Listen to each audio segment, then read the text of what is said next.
자, 다음은 59번이고요. 자, 도시 및 주관경 정비법상 용어 정의에 관련된 설명으로 틀린 것은 2번이 정답이죠. 자, 정비 기반시설 양호하지만 노후 불량 구실에 해당하는 단독주택 밀집지역이 아니고 재건축은 정비 기반시설 양호하고 노후 불량 건축에 해당하는 공동주택 밀집지역을 대상으로 주관경 개설을 목적으로 하면 재건축 사업이 됩니다. 그래서 2번이 정답이 되죠. 다음 60번. 도시 및 주관경 정비법상 분양 신청한 토지 등 소유자가 소유한 주택 수 범위 안에서 3주택까지 공급할 수 있는 대상을 물어봤습니다. 5번이 정답이 되죠.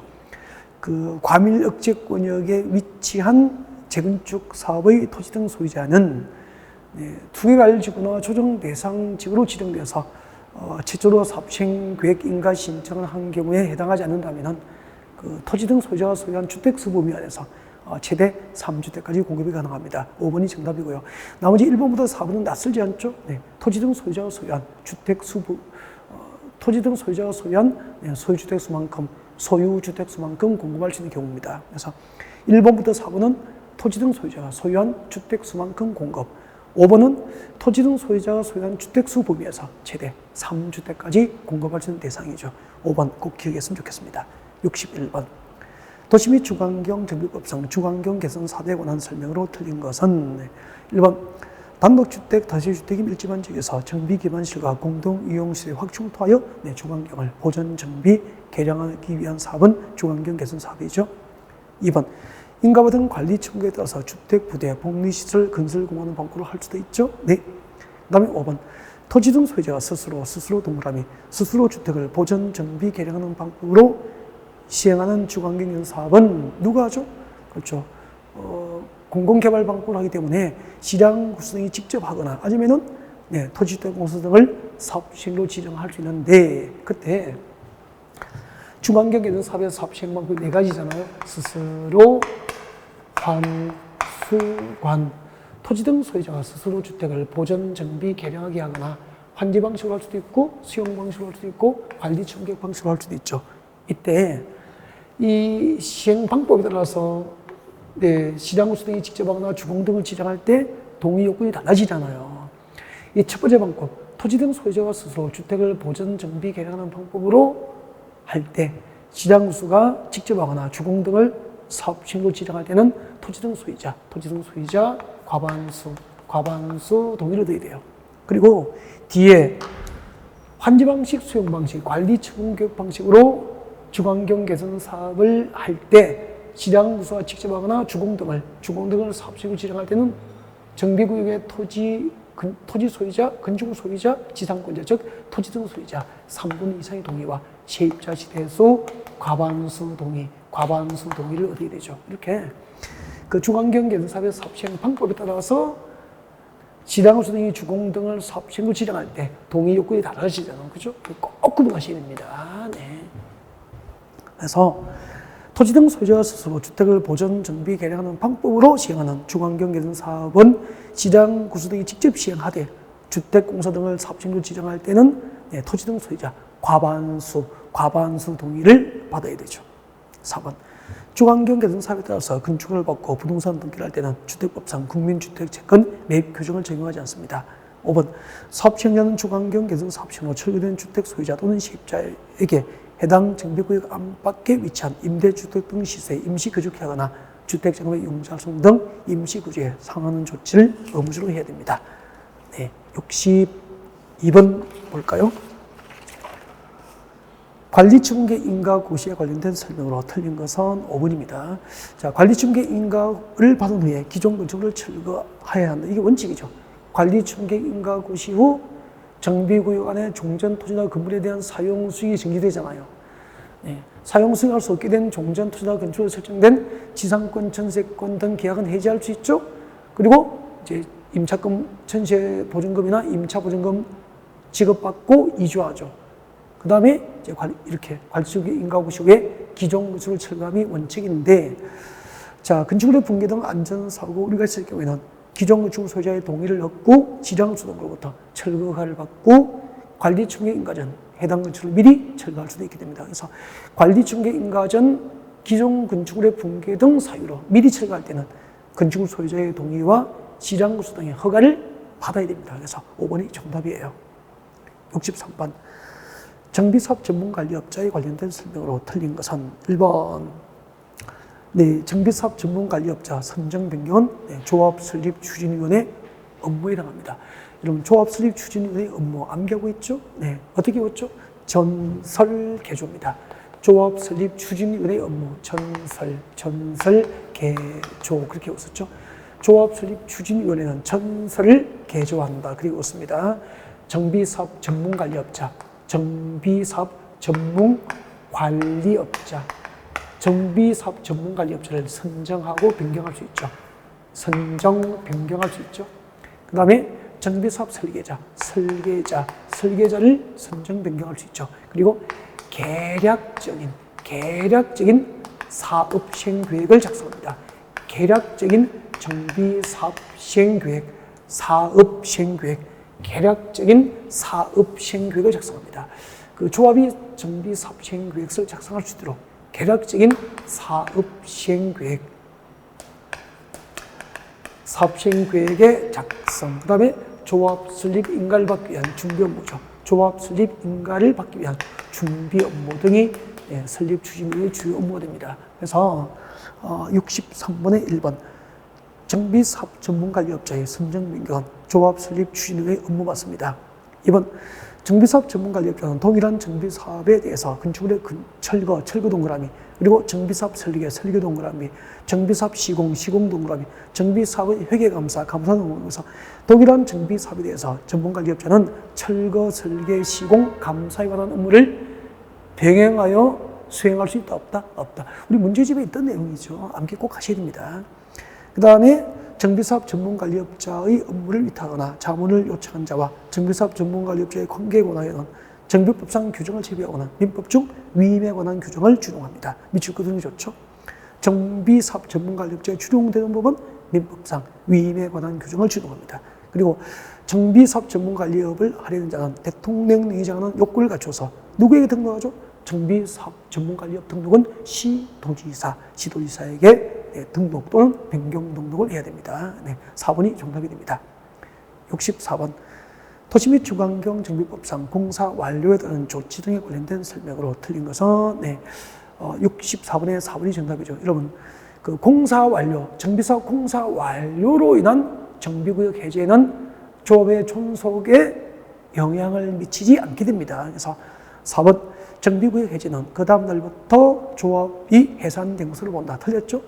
정비사업 공사 완료에 따르는 정비구역 지정 해제는 조합의 존속에 영향을 미치지 않기 때문이에요. 그래서 4번이 정답입니다.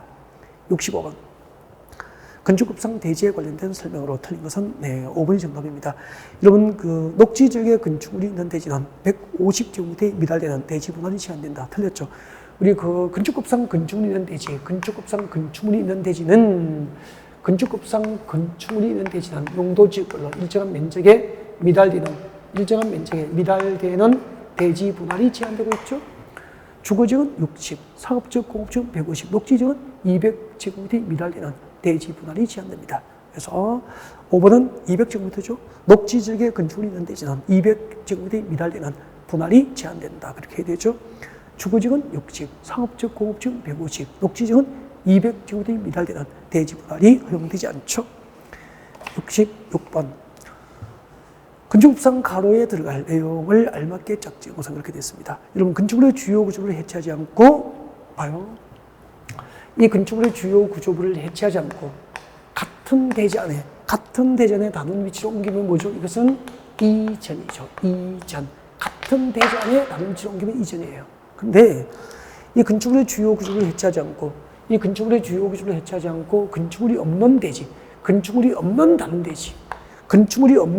대지로 옮기면 뭐죠? 신축. 없는 대지 축적하면 신축이잖아요.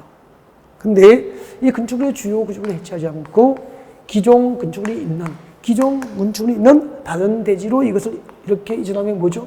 건축 면적 등이 증가되기 때문에 이것은 증축이 되는 거죠. 건축물의 주요 구조를 해체하지 않고 건축물이 없는 다른 대지로 옮겨서 뭐죠? 신축. 기존 건축물이 있는 대지로 옮기면 뭐죠? 증축. 그렇게 되는 거죠. 비슷비슷하지만 완전 다르죠. 그래서 건축물의 주요 구조를 해체하지 않고 건축물이 있는 다른 대지를 옮겼으니까 뭐죠? 증축. 건축물이 없는 다른 대지를 옮겼다면 신축이 됐겠죠. 다음, 기존 건축물의 일부를 해체하고 그 대지에 기존 건축물보다 규모를 크게 축소하면은 기존 건축물의 일부를 해체했으니까 일부가 남아있잖아요. 그 대지에 기존 건축물과 같은 규모 범위에서 축소하면은 개축이지만 기존 건축물 일부를 해체하고 기존 건축물보다 크게 축소하면 뭐죠? 증축. 그 다음에 부속 건축물 현 대지에 주된 건축물 축소는 신축이 되죠. 그래서 기역, 니은은 증축, 증축. 디귿은 신축. 1번이 정답. 이 정도는 아셔야죠. 67번. 건축물과 분리하여 공작물을 축소할 경우 축소 신고 대상이 되는 것을 물어봤습니다. 우리 이렇게 했죠? 자, 공작물 축소 신고 대상이 되는 공작물 범위죠. 옹담은 2m, 옹백과 담장은 2m를 넘는 것은 축소 신고 대상이 됩니다. 맞죠? 그리고 광탑이죠. 광탑은 4m죠. 광탑은 4m를 넘는 것은 축소 신고 대상이 됩니다. 광이 뭐죠? 광고탑, 광고판.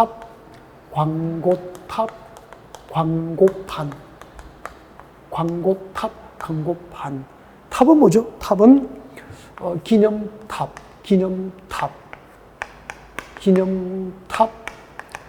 그리고 첨탑. 우리 교회 옥상에 보면은 그 십자가 첨탑 올려놓잖아요. 그죠? 기념탑, 첨탑, 광고판. 4m를 넘는 것은 축소 신고 대상이죠. 자, 옹담은 2m, 광탑은 4m, 그리고 굴철이죠. 굴철은 6m를 넘는 것은 축소 신고 대상이 됩니다. 굴뚝, 그죠? 철은 뭐죠?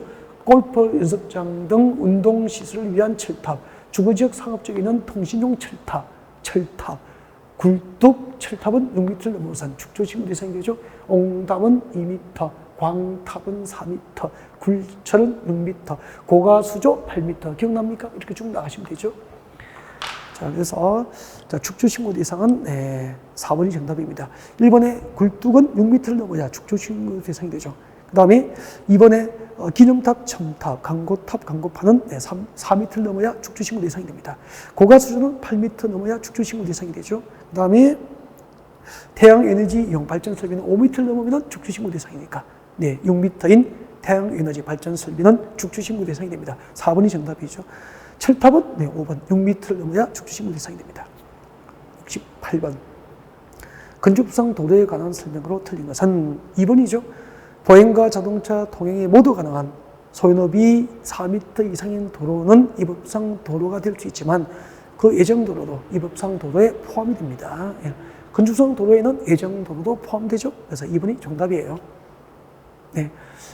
도시개발법과 정비법이 대체로 좀 어렵게 느껴질까봐 지금 건축법은 좀 대체로 이제 좀 쉽게 드리고 있는 거죠. 69번. 여러분, 일조권 확보를 위해서 건축 제한을 받는 대상입니다. 여러분, 일조권 확보를 위해서 건축 제한을 받는 대상은 2개가 있잖아요. 2개.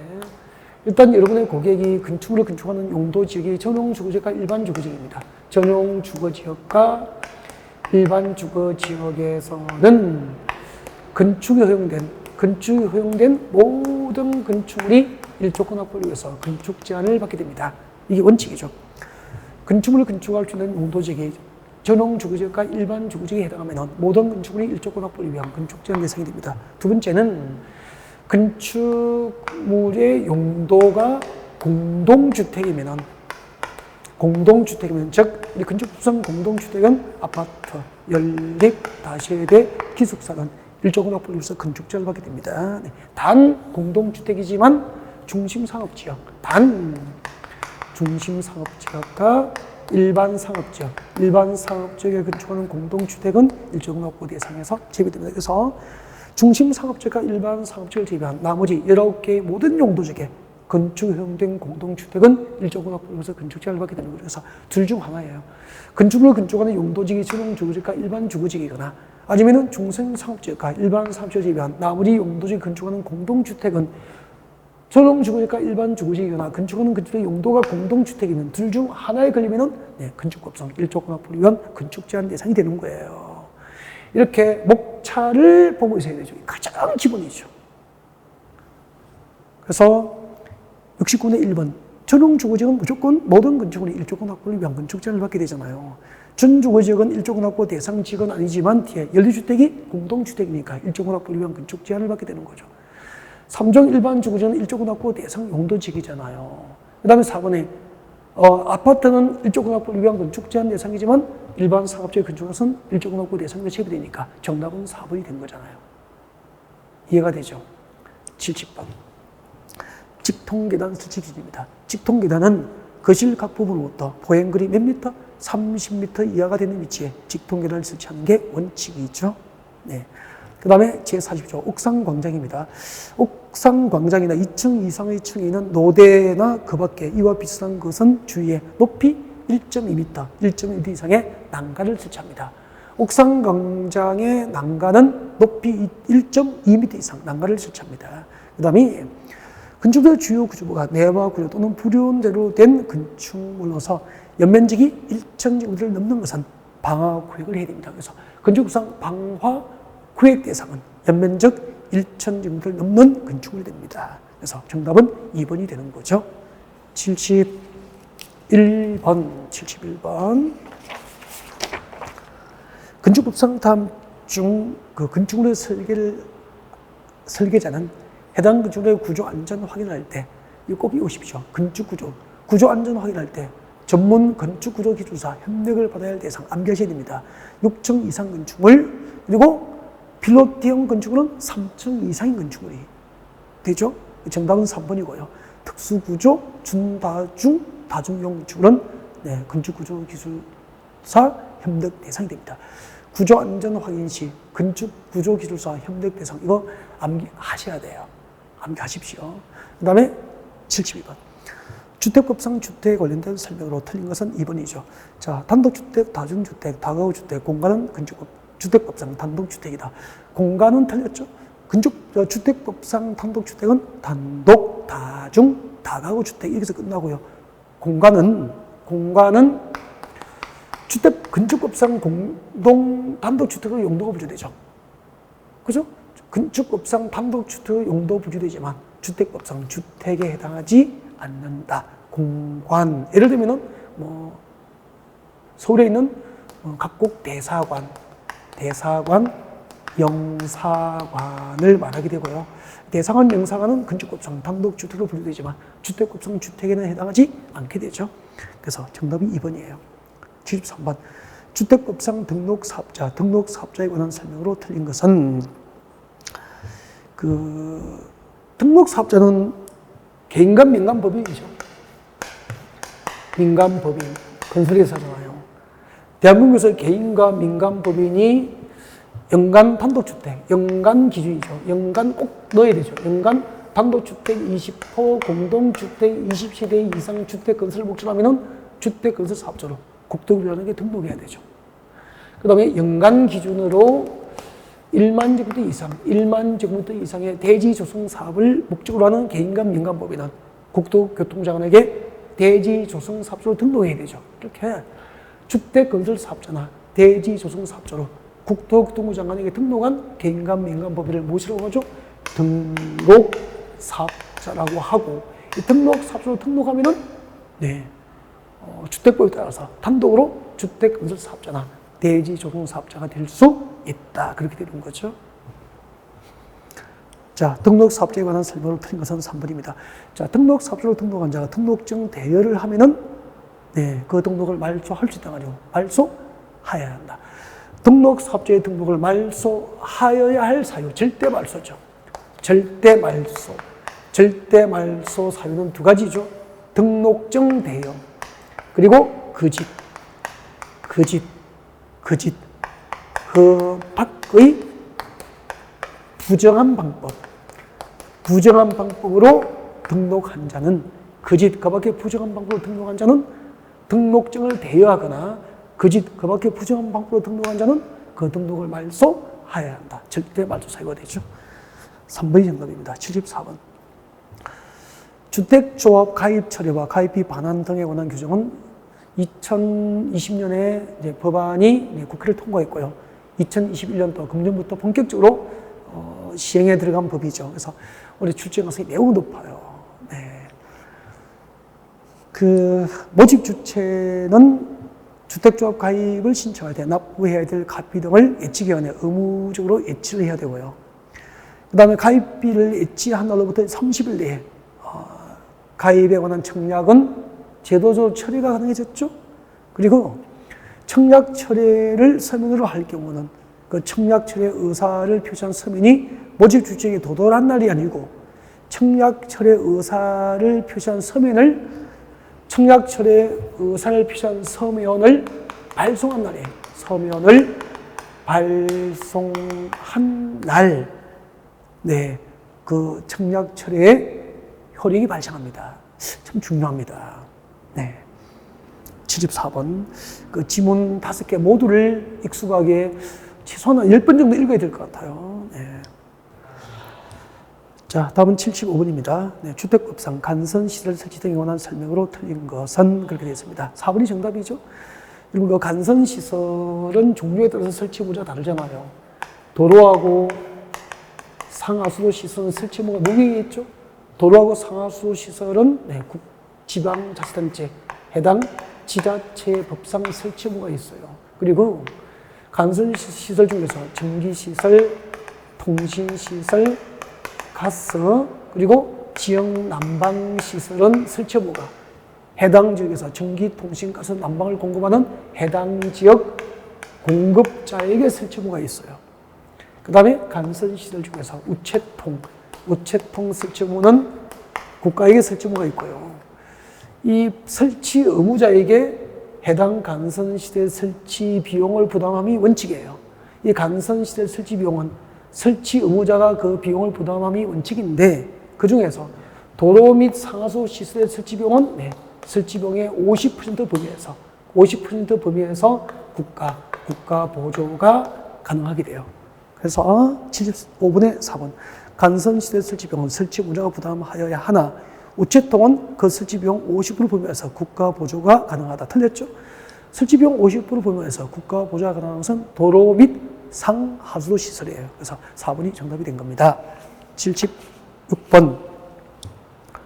주택법상 그 사용검사 전 사전 방문이나 품질 점검단의 설치 운영 등에 관한 설명으로 틀린 것은 올해 신설됐고요. 올해 신설됐고 네, 출제 가능성이 높지는 않지만 또 신설 규정이기 때문에 소개를 하는 게 좋을 것 같아서 문제를 만들었고요. 정답은 3번입니다.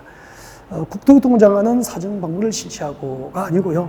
사전 방문 실시와 그 품질 점검단 설치 운영은 네, 국토교통부 장관이 하게 됩니다. 그래서 3번은 국토교통부 장관은 사전 방문을 실시하고 사용검사 신청 전 공동주택의 품질을 점검하여 사업계획 내용에 적합한 공동주택이 건설될 수 있도록 할 목적으로 밑줄 긋죠. 품질 점검단을 설치 운영할 수 있게 됩니다. 그래서 그 사용검사 전 사전 방문을 통한 품질 점검단 설치 운영의 주체는 국토교통부 장관이 아니고 시도지사가 돼요. 그래서 3번이 정답이 됩니다. 77번. 주택법상 사용검사에 관련된 설명으로 틀린 것은 네, 2번이 정답이 됩니다. 한국토지대공사가 사업주체인 경우에는 사용검사를 받지 않는다가 아니고요. 국가 또는 한국토지대공사가 주택 어느 사업을 할 때는 누구에게 사업계획서를 받죠? 그렇죠. 국토교통부 장로부터 직접 사업계획서를 받기 때문에 국토교통부 장로부터 사용검사를 받아야 합니다. 그래서 국가 또는 주택공사는 사용검사를 받지 않는다가 아니고 국토교통부 장로부터 직접 사용검사를 받아야 한다라고 해야 되죠. 78번. 주택법상 주택공급실서 교란에 관한 규정에 따라서 양도, 양수 등이 금지된 정수나 지위는 암기하고 있죠. 네. 그리고 그 양도, 양수가 금지된 정수나 지위를 불법으로 프리미엄부처럼 양도, 양수하거나 양도, 양수를 알순하거나 알순 목적의 강고 행위를 하면 처벌을 받게 되잖아요. 그 양도, 양수가 금지된 정수나 지위에 해당하지 않는 것. 2번 국민주택 채권이죠. 국민주택 채권. 그리고 양도, 양수를 불법으로 했을 때 주택 공급 신청 지위는 무효. 그죠? 그다음에 이미 체결된 주택 공급 계약은 취소. 그리고 사업주체가 주택 가격을 지급한 날 사업주체가 주택에 대한 소유권을 취득한 것을 보잖아요. 환매 조치. 그죠? 입주한 자는 퇴거 명령. 그리고 3대 3, 3년 이하의 징역에 3천만 이하의 벌금이 되죠. 그래서 주택 공급 조정 교란을 막기 위해서 양도 양수는 금지된 증수 또는 지위에 해당하지 않는 것. 2번이 틀렸죠. 국민주택 채권은 양도 양수가 금지된 증수나 지위에 해당하지 않으니까 징수 또는 지위에 해당하지 않죠. 79번. 농지의 타용도 일시 사용 허가에 관한 설명이다. 틀린 것은 1번입니다. 농지를 일시적으로 다른 용도로 사용한 다음 다시 농지로 복구할 것을 조건으로 허가받는 것을 타용도 일시 사용 허가라고 하는데, 예를 들면은 겨울 강원도 하천군에서 빙어 축제, 산천어 축제 하죠. 산천어 축제. 인근의 농지를, 강 주변의 인근의 농지를 산천어 축제장으로 겨울 동안 축제 행사 용도로 씁니다. 그리고 겨울철 산천어 축제가 끝나면 다시 농지로 복구할 것을 조건으로 하죠. 이런 것을 타용도 일시사용 허가라고 하고, 타용도 일시사용 허가나 타용도 일시사용 신고는 전부 시장, 군수, 구청장에게 하게 됩니다. 그래서 1번, 농지를 간이 농축산용 시설의 설치를 위한 타용도 일시사용은 농림축산식품부 장관이 아니고 시장, 군수, 구청으로부터 타용도 일시사용에 관하여 허가를 받도록 그렇게 하고 있습니다. 네. 79번의 정답은 1번이었고요. 네. 다음, 이제 마지막이죠. 80번 문제가 됩니다. 자, 농지법상 농지 소유에 관한 설명으로 틀린 것은 5번입니다. 농지 소유자는 위 농지 처분 명령을 받으면 시장, 군수, 구청장에게 농지 매수를 청구하는 게 아니고요. 농지 처분 명령을 받으면 6개월 내에 농지 처분 명령을 받으면 6개월 내에 농지 처분 명령을 이행하든지, 아니면은 한국 농업공사를 대상으로 처분 명령을 받은 농지에 대해서 매수 청구를 할 수 있게 되죠. 그래서 시장, 군수, 구청장이 아니고 농지 처분 명령을 받으면은 한국 농업공사를 대상으로 해당 농지에 대한 매수 청구를 할 수 있다. 그렇게 해야 되죠. 그래서 5번이 정답이고요. 여러분 국토계획법은 난이도를 중에서 중상 정도의 포인트를 맞춰서 출제를 했어요. 조금 어렵게 이렇게 구석구석을 출제 가능한 영역을 잘 복습할 수 있도록 하는 의미였고요. 아마 도시개발법하고 정비법은 다소 좀 어렵게 느껴졌고요. 대신에 건축법과 주택법을 다소 조금 이렇게 좀 난이도를 낮추어서 출제를 했는데 어떻게 느꼈는지 모르겠습니다. 아무튼 연습이니까 점수에 크게 구애받지 않고요. 그리고 같은 영역에서 다시 틀리지 않도록 그 영역들을 복습하는 방법으로 마무리를 잘 했으면 좋겠습니다. 네, 시험 보시느라 고생 많으셨고요. 또 해설 강의 잘 들어주셔서 감사합니다. 여러분 힘내십시오. 수고하셨습니다.